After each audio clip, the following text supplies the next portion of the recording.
वासना की कड़ियां। मुल्तान की लड़ाई को जीतने के बाद घमंड में चूर कासिम चला आ रहा था। शाम हो गई थी और सारा लश्कर आरामगाह की तलाश में था, लेकिन कासिम अपने मालिक की सेवा करने के ख्यालों में था। वो उन तैयारियों के बारे में सोच रहा था जो उसके स्वागत के लिए दिल्ली में की गई होंगी। सड़कें झंडियों से सजी होंगी, गलियों, चौराहों और नौबतखाने फाटक या द्वार के ऊपर का वह स्थान जहां वाद्य यंत्र बजाए जाते हैं, के ऊपर गीत गाए जाएंगे। जैसे ही मैं शहर के अंदर दाखिल होऊंगा, शहर भर में मेरे स्वागत के लिए लोग खुशी से चिल्लाने लगेंगे। तोपों की सलामी दी जाएगी। शहर की सारी सुंदर स्त्रियां मुझे ही देखेंगी और मेरे ऊपर फूलों की बारिश करेंगी। बड़े बड़े लोग मेरे स्वागत के लिए महल के द्वार तक आएंगे। मेरे दरबार में पहुंचते ही हुजूर जैसे ही मुझे गले लगाने के लिए उठेंगे, मैं उनके पैर चूम लूंगा। आह, वो समय कब आएगा। कासिम ने इन्हीं ख्यालों में झूमता हुआ घोड़े को भगाया और सारे कैदियों के झुंड, घायल सिपाहियों को, लश्कर को भी पीछे छोड़ दिया। लश्कर के आगे मुल्तान के राजा की बेगमें और शहजादियां और उनके नौकर चाकर थे। इन सवारियों के आगे और पीछे हथियारबंद ख्वाजा सहराओं का एक बड़ा दल था। कासिम अपनी धुन में घोड़े को आगे बढ़ाए जा रहा था। तभी अचानक उसने एक सजी हुई पालकी में से दो आंखों को बाहर झांकते हुए देखा। कासिम दो पल के लिए चौंक सा गया। उसे अपने दिल में एक कंपकंपी सी महसूस हुई। वो नजरें कासिम के दिल के किसी एक कोने में घर कर गई। उसके सामने वही दो आंखें घूम रही थी। उसके दिल में एक मीठी मीठी चुभन सी, एक बेसुधी सी होने लगी। उसका रोने को मन कर रहा था। उसके दिल में दर्द का एहसास जाग गया था, जो प्यार की पहली मंजिल होती है। थोड़ी देर बाद कासिम ने हुक्म दिया, आज हमारा यही ठहराव होगा। आधी रात गुजर चुकी थी और लगभग सारे लश्कर के आदमी गहरी नींद सो चुके थे। पड़ाव के चारों ओर मशालें जलती दिख रही थीं। जो जवान सुरक्षा में थे वो भी जम्हाया ले रहे थे, लेकिन एक कासिम था कि उसकी आंखों में नींद बिल्कुल न थी। वो अपने आरामदायक खेमे में बैठे हुए सोच रहा था कि क्या उस स्त्री को एक नजर देख लेना कोई गुनाह है। माना कि वो मुल्तान की शहजादी हैं और मेरे हुजूर उसे अपने महल में रखना चाहते हैं, लेकिन मेरी इच्छा तो बस उसे देखने भर की है।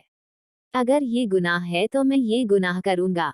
अभी भी तो हजारों बेगुनाहों को मार कर के लौटा हूं और किसी को एक नजर देख लेना उन कत्लों से बड़ा गुनाह नहीं हो सकता। वैसे भी कासिम मुल्तान को फतेह करने वाला हीरो था। वो देर रात तक इसी विषय पर सोचता रहा। फिर कासिम ने अपने खेमे से बाहर निकलकर बेगमों के खेमे को देखा, जो थोड़ी दूर पर ही थे। कासिम ने अपना खेमा इन खेमों के नजदीक जानबूझकर लगवाया था। बेगमों के खेमे के बाहर 5 सैनिक पहरा दे रहे थे। कासिम ये सोचने लगा कि इन सैनिकों को क्या नींद नहीं आती। खेमे के चारों ओर इतनी रोशनी क्यों कर रखी है। कासिम ने अपने खास को आवाज लगाई, मसरूर। मसरूर कासिम के पास आकर बोला, जी हुजूर। कासिम ने बोला, ये मशालें बुझा दो, मुझे नींद नहीं आ रही। मसरूर, जैसी आपकी मर्जी। ये कहकर मसरूर वहां से चला गया और मशालें बुझ गई। थोड़ी देर बाद एक सेविका शहजादी के खेमे से निकलकर बाहर आई और मसरूर से मशालें बुझाए जाने की वजह पूछी। मसरूर ने कहा, सिपहदार ने ऐसा करने को कहा है, तुम लोग चौकन्ने रहना, मुझे तो उनकी नियत में खोट मालूम होती है। कासिम काफी व्याकुल था। वो कभी लेट जाता तो कभी टहलने लगता। वह बार बार अपने खेमे के बाहर आकर देखता, लेकिन पांचों पहरेदार अपनी बड़ी बड़ी तलवारें लिए पहरे पर अटल थे। इसके बावजूद कासिम पर यही धुन सवार थी कि आखिर शहजादी के दर्शन कैसे हों। इसके आगे उसे ना बदनामी दिख रही थी और ना ही शाही गुस्से का डर। घड़ियाल ने रात के 1 बजाए, जिससे कासिम चौंक गया, जैसे कोई अनहोनी हो गई हो। कासिम इस सोच में पड़ गया कि अब तो कुछ ही घंटों में सुबह हो जाएगी। 3-4 घंटों में तो लश्कर भी कुछ एक जगह से दूसरे जगह जाना कर देगा। कासिम ये सोचने लगा कि अब वक्त कम है, कल तक तो दिल्ली पहुंच जाएंगे। ऐसा ना हो कि सारे अरमान दिल में ही रह जाएं। किसी तरह से इन पहरेदारों को चकमा देकर ये काम किया जाना चाहिए। कासिम ने एक बार फिर मसरूर को आवाज लगाई। मसरूर, जी हुजूर कहिए। कासिम, बाहर कैसी ठंड है, नींद आ रही होगी ना। मसरूर, जी नहीं, जब आपने ही आराम नहीं किया तो मुझे कैसे नींद आ सकती है। इस पर कासिम ने कहा, मसरूर, मैं तुम्हें कुछ तकलीफ देना चाहता हूँ। तुम्हारे साथ जो ये 5 आदमी हैं, जरा उनके साथ लश्कर का चक्कर लगा आना। रात में कुछ सिपाही जुआ या फिर पास के गांवों में चले जाते हैं, पर काम जरा होशियारी से करना। मसरूर, पर हुजूर यहाँ तो पहरेदारी के लिए कोई नहीं बचेगा। कासिम, जब तक तुम नहीं आ जाते तब तक मैं यहाँ रहूंगा। मसरूर ने धीमी आवाज में कहा, हुजूर मैं आपकी सभी चालों को समझता हूँ। इसके बाद पांचों सैनिक लश्कर की तरफ चले गए। रास्ता साफ था, लेकिन अब कासिम को इस बात का ध्यान आया कि अंदर जाना उतना आसान नहीं है जितना वो समझ रहा था। अब चारों तरफ सन्नाटा था और कासिम दबे पांव शहजादी के खेमे की ओर आया। खेमे के पास आकर पहले कासिम ने ये तसली कर ली कि कोई हो ना। जब उसे इत्मीनान हो गया तो उसने चाकू निकाला और कांपते हुए खेमे की रस्सियां काट दी।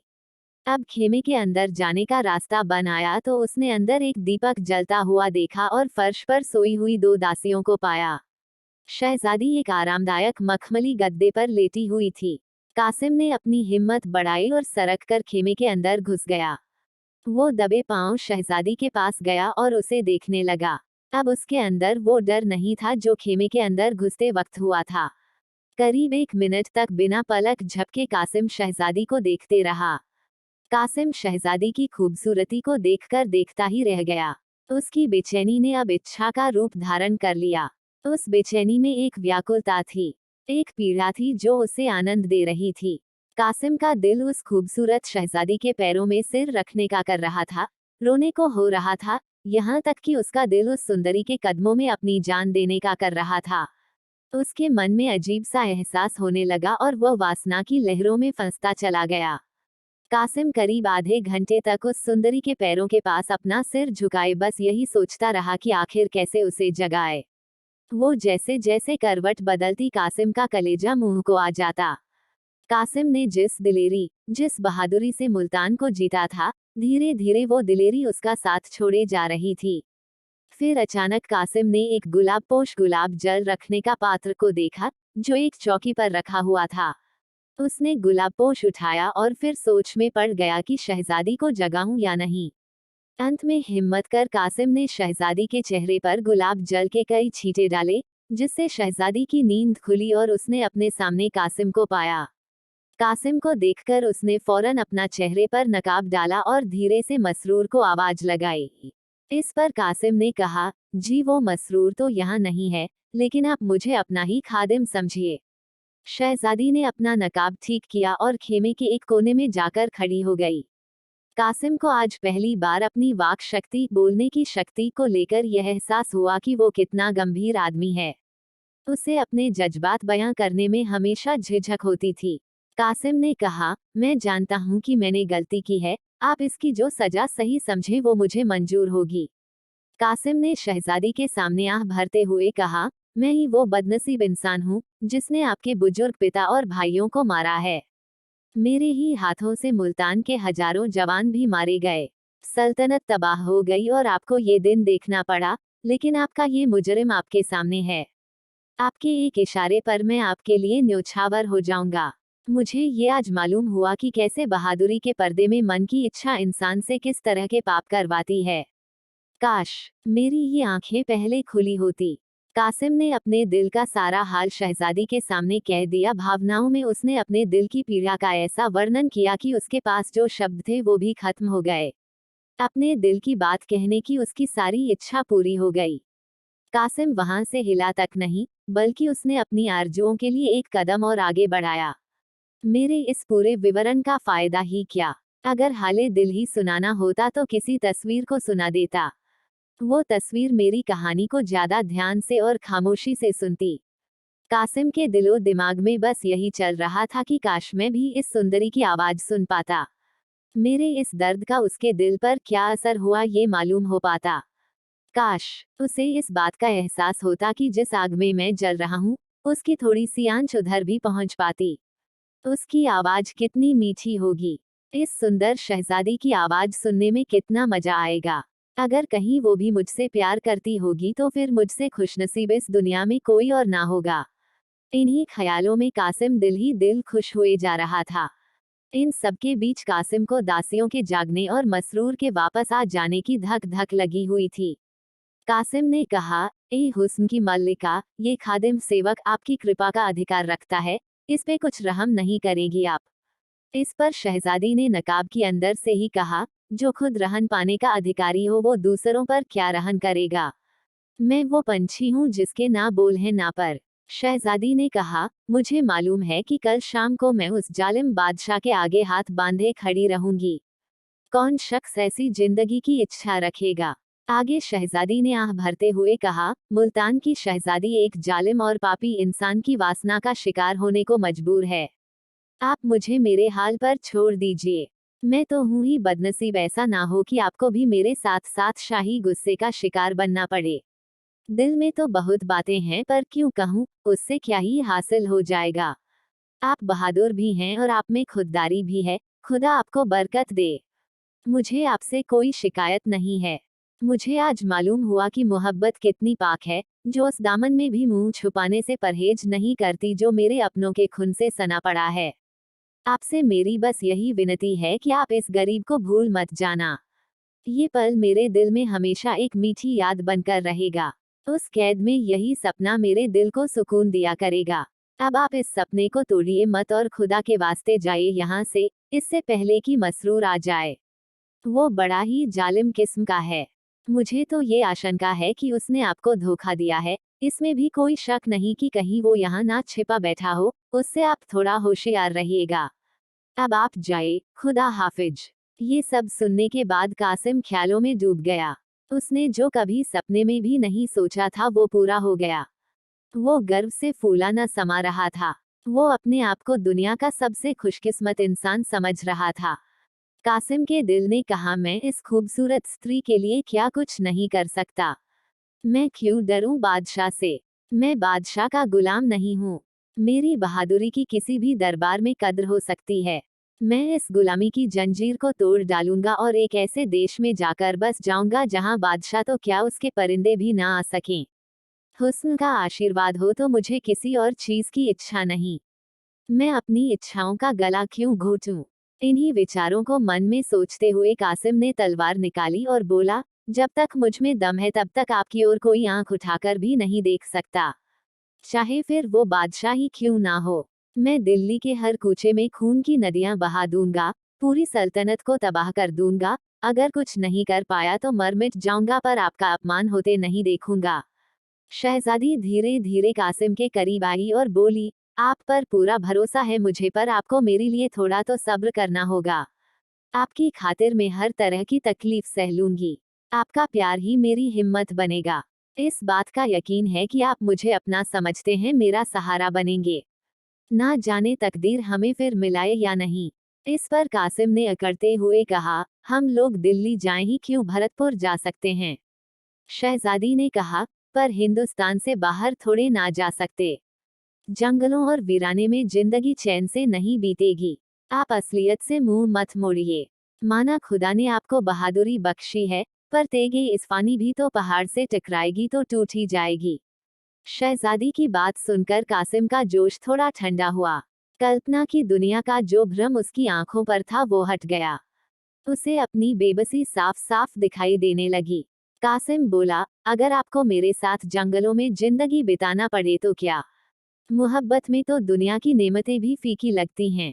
इस पर शहजादी ने कहा, पर मुझे ये मंजूर नहीं कि अपनी भलाई के लिए मैं आपकी जान खतरे में डालूं। खुदा वो दिन कभी ना लाए जिससे कि आपका बाल भी बांका हो। आपकी खैरियत और बहादुरी की खबरें ही मुझे उस कैद में तसल्ली देंगी। मैं आपकी खातिर वो सब सह लूंगी, ताकि अगर कभी मौका मिले तो आपसे दो चार बातें कर सकूं। ये सब सुनने के बाद भी कासिम वहां से हिला तक नहीं। उसकी इच्छाएं उम्मीद से बढ़कर पूरी हुए जा रही थी। उसने सोचा कि अगर मोहब्बत की ये बहार चंद लम्हों की मेहमान है तो फिर उन लम्हों को आगे का सोचकर बर्बाद क्यों करना। अगर तकदीर में इस हुस्न की मल्लिका को पाना नहीं लिखा है तो फिर ये मौका क्यों हाथ से जाने दूं। कौन जाने मुलाकात का मौका फिर मिले या ना मिले। ये सब सोचने के बाद कासिम ने कहा, अगर आपका यह आखिरी फैसला है तो मेरे लिए सिवाय मायूसी के क्या चारा रहेगा। पर बस आप एक पल के लिए ही सही पर मेरे पास आकर बैठ जाए, ताकि मेरे बेकरार दिल को थोड़ी तसल्ली मिल जाए। आइए एक पल के लिए हम ये भूल जाएं कि जुदाई की यह घड़ी हमारे सामने खड़ी है। आइए ये पल साथ मिलकर बिताएं। आप अपनी खूबसूरत हाथों से हमें शराब पिलाएं। कासिम सब चीजों से बेखबर शराब पीता रहा। उसने इतनी शराब पी ली कि उसकी गर्दन झुक गई और आंखें लाल हो गईं। वो पूरी तरह से नशे में था। फिर अपनी लालसा भरी आंखों से वो शहजादी की तरफ बढ़ा ही था कि घड़ियाल ने सुबह के 4 बजाते हुए जोर से कूच के डंके को बजाया, जिसकी दिल छेदने वाली आवाज कासिम के कान में आई। कासिम की बाहें खुली की खुली रह गई। दासियां भी उठ बैठी और शहजादी भी वहां से उठ खड़ी हुई। बेचारा कासिम अपने दिल की इच्छाएं लिए खेमे से बाहर निकल आया। जब वो अपने खेमे में आया तो उसका दिल कई सारी इच्छाओं से भरा हुआ था। उससे रहा नहीं गया और कुछ देर बाद उन इच्छाओं ने लालसा का रूप भरा और अब जब वो बाहर निकला तो उसका मन बुरी इच्छाओं और लालच से भरा हुआ था। उसके मन की इच्छाएं उसकी आत्मा के लिए लोहे की जंजीर बन गई थी। शाम का वक्त था और दिल्ली की सड़कें झंडियों से सजी हुई थीं, जिन पर कासिम मुल्तान के मोर्चे को जीतकर गर्व के नशे में चूर चला आ रहा था। गुलाब और केवड़े के फूलों की खुशबू दिल्ली की सड़कों पर चारों तरफ फैली हुई थी।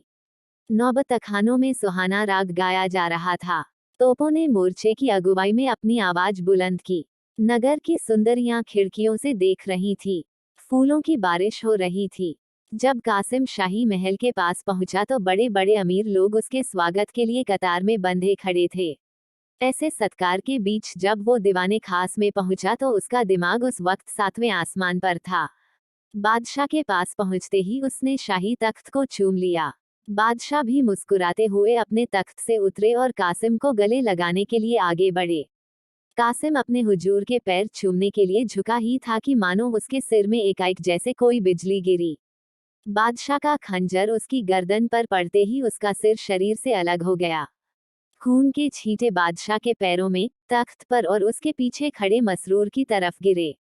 नीचे पड़ा धड़ एक पल में ही ठंडा हो गया, लेकिन हसरत की मारी हुई दोनों आंखें देर तक दीवारों की तरफ ताकती रहीं। थोड़ी देर में वो भी बंद हो गईं। लालसा ने तो अपना काम पूरा कर दिया था, अब तो बस सिर्फ हसरत बाकी थी, जो सालों तक दीवाने खास की दीवारों पर रही और जिसकी झलक अभी भी कासिम की मजार कब्र पर घास फूस की शक्ल में नजर आती है। कहानी से सीख। वासना की कड़ियां। कहानी से हमें ये शिक्षा मिलती है कि वासना, बुरी इच्छा, बड़े से बड़े बहादुर व्यक्ति को भी के अंत की ओर ले जा सकती है। किसी भी स्त्री को बुरी नजर से देखने वाले व्यक्ति का कभी भी भला नहीं होता, बल्कि उसका अंत ही होता है।